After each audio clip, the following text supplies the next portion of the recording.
今個星期咧就請嚟漢方智慧中醫診所嘅何慧欣醫師嘅。何醫師你好啊。好啊。何醫生咁啊，因為我同你傾偈嘅時候，你話俾我聽咧，其實唔少嘅女人咧喺有 BB 嘅時候咧，有可能會出現妊娠糖尿。冇錯。咁佢哋會唔會話有呢種情況係種特質喺裏邊嘅？有冇啲人嘅係越更特別容易會有妊娠糖尿嘅咧？係好多時咧睇翻咧媽媽有生之前嘅情況啦，如果佢體重咧過重，又或者咧佢個 BMI 咧已經超過咗23啦，佢都會比較多啲傾向咧容易患上妊娠糖尿。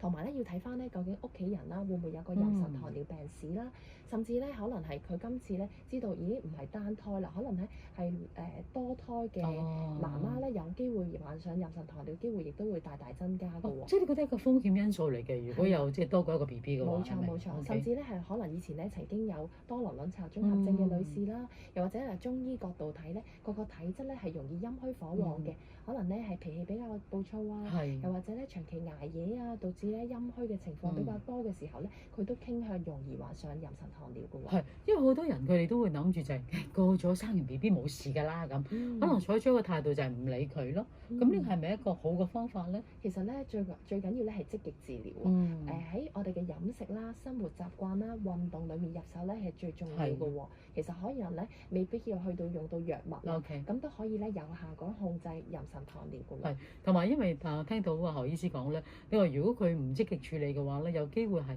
將來嘅 BB 都出現有糖尿嘅遺傳㗎。係冇錯，好多時咧妊娠糖尿咧會影響埋咧 BB 咧，佢患上肥胖啦，或者糖尿病嘅風險咧，比同齡嘅小朋友為高嘅喎。係高幾多倍啊？可以高3倍咁多㗎。OK，如果咁聽完何醫師講咧，其實真係要積極處理嚇。咁所以如果大家有需要嘅時候咧，請你揾翻你嘅註冊中醫師咧，好好咁樣調理下自己身體。唔該晒你何醫師，唔該晒。多謝晒。